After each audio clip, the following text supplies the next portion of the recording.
All right. So at this point, I think you all know why we're here or why you're here. You want to hear my thoughts on Ray Dalio's Principles for Success. So let's get into it. Got my handy dandy note sheet. Let's get rolling. All right. Weigh second and third order consequences. That's it. Weigh second and third order consequences. So one might be thinking, what is a second and third order consequence? So here's the example I wrote underneath. A first order consequence is lifting weights. A second order consequence is a better body. Maybe a third order consequence would be going on a date because you're healthy and in good shape and have good spirits. So, objectively, weigh second and third order consequences. Is there anything I have to object to that? I don't think so. Because if you just think about what you do, I'm going to go for a run because I want to go for a run. Nah, probably not. You want to go for a run because you want to build good habits. You want to be healthy. You want to improve yourself. I want to go door knocking because I just want to door knock. You know, I love going and knocking on people's doors. I don't want to sell their house. I don't want to meet anyone. I just want to knock on the door. No, it's those second order consequences. I want to knock on the door so I can meet people. I want to meet people so I can help people. I want to help people sell their house. I want to help people learn about investing in real estate. Weigh second and third order consequences, I suppose, into your decisions. We're not gonna paraphrase his points at all. We're gonna look at that and we are going to move on because 1.8, weigh second and third order consequences is a great piece of advice for being successful. All right, moving on. Own your outcomes. Own your outcomes. Any objections there? No way. Everything you do, you own it. You fail, you own it. You succeed, you own it. You in between, you own it. Are you going to be successful by owning your outcomes? No objections there. How different is that? 2 big points already down in this episode. Here we go. Ooh, number 10 has a lot of letters. All right, we're going to be able to get through all this. Let's see. Look at the machine from the higher level. Look at the machine from the higher level. I think the machine being the world and the way the universe operates. Ray has a way of looking at the universe as a system, and he thinks evolution is the ultimate force. So there's a machine that's powered by evolution. Look at the machine from the higher level. Is that going to help you be more successful? Let's get into the other points before I make any sort of opinions on 1.10. The letter A. Think of yourself as a machine operating within a machine. And know that you have the ability to alter your machine to produce better outcomes. Think of yourself as a machine. So I am a motherboard within an overall computer, and know that you have the ability to alter your machine to produce better outcomes. All right, so if I was a machine within a machine and I have the ability to alter it with better outcomes. Now, is there some sort of objection to thinking of yourself as a machine? People like to think of themselves as people, not as machines. But when it comes to success, is there going to be a problem with looking at yourself as something that's designed to do something? Whatever you decide you're designed to do, it might come from God, come from your destiny, whatever it may be. You think of yourself as a machine operating within a bigger machine, and know that you have the ability to alter yourself to produce better outcomes. Now, here's my first objection. I wouldn't always pragmatically consider yourself, you are a machine, this is what you do.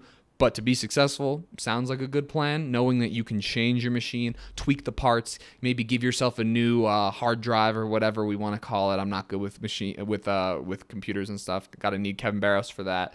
But yeah, that sounds pretty good. I know not everyone would want to see themselves as a machine, but knowing that you can alter yourself to produce better outcomes, 100% very important on the way to success.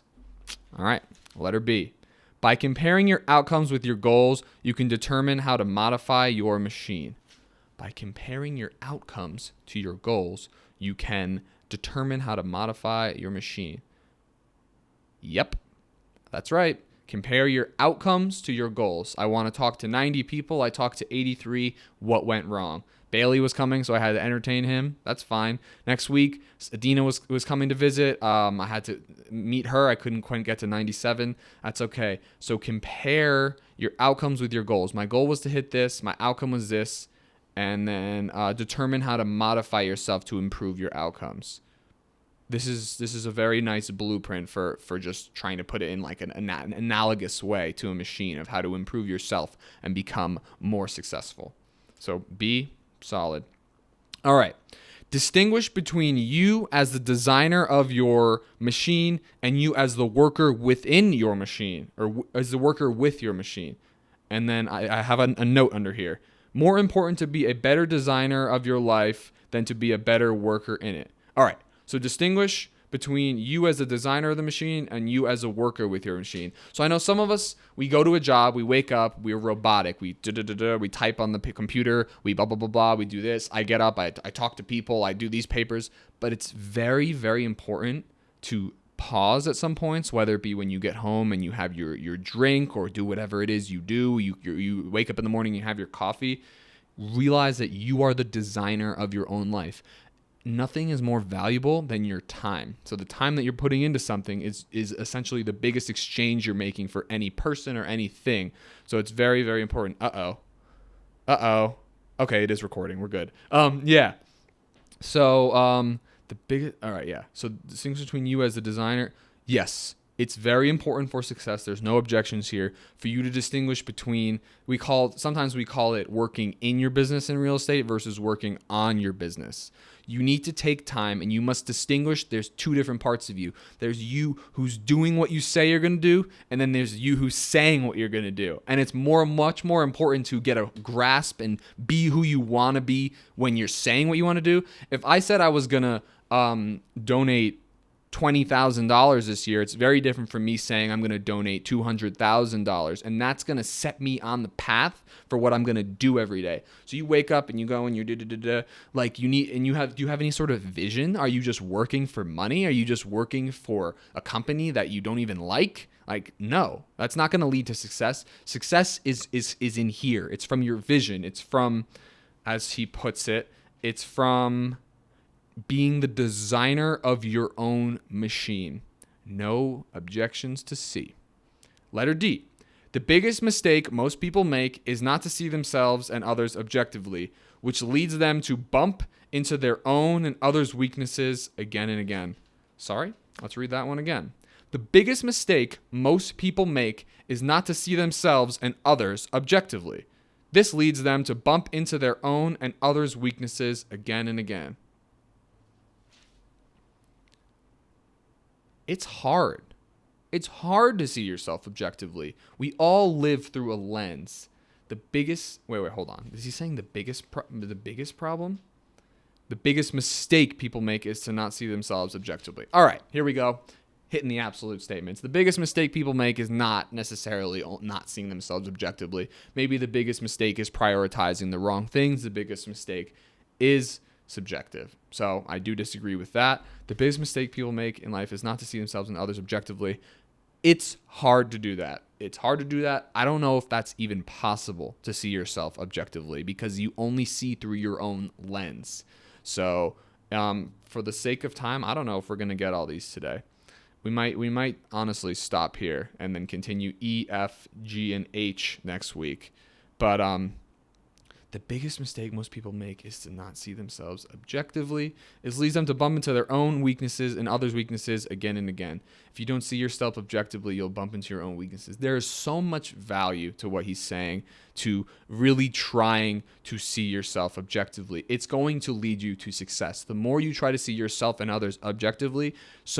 I'm you guys can tell I'm very argumentative. I'm very passionate. When I was a young man, I mean, I still am, I guess. When I was a freshman in college, I would get stoned and I would just argue with people about how I'm going to take over the world. And I was like, oh, I'm so good. I was in my philosophy class getting my logic skills going, and I'm just going to I couldn't be wrong. And I would get into passionate arguments with people all the time and have fun. And I still kind of love doing that.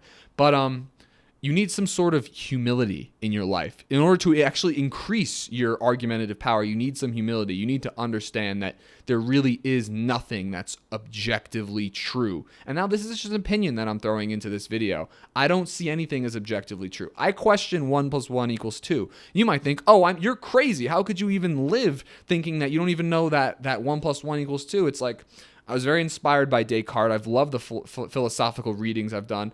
Everything you need to take with a grain of salt. Now, that doesn't mean you can't try to be objective and try to see things. Sorry, I'm getting off on a tangent here, but the point was, we call it the French fry incident, where me, Alex, Daniel, and I all went to get food. Daniel and I spit some French fries. Daniel wasn't paying attention, was eating his burger. I just eat like really, really fast, and I ate all the French fries, and we got into this big argument about how I'm such a scumbag for eating all the French fries, and I'm like sitting there protecting myself, like I can out argue myself at anything. You should have been paying attention to your French fries, and blah blah blah blah. But when you try to look at it objectively, what I found very helpful is to not look at it from the point of view of Alex, who was there, not from the point of view of Daniel, who I stole French fries from, and not from the point of view of me.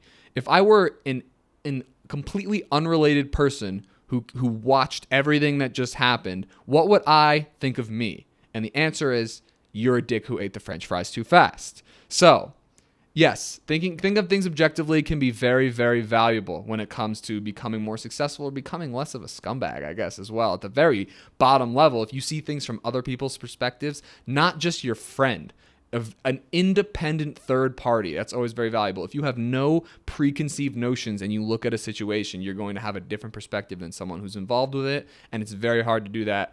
That was Principles episode 5, I believe. We're going to finish up 1.10 next week. They're almost at 12 minutes. Thank you guys so much for tuning into this series. I love this series. This is fun for me to just talk into the camera and give my ideas on the principles and process them. Hope everybody's having a fantastic week. You guys will be seeing this on Tuesday. Everybody have a fantastic day. Take it easy.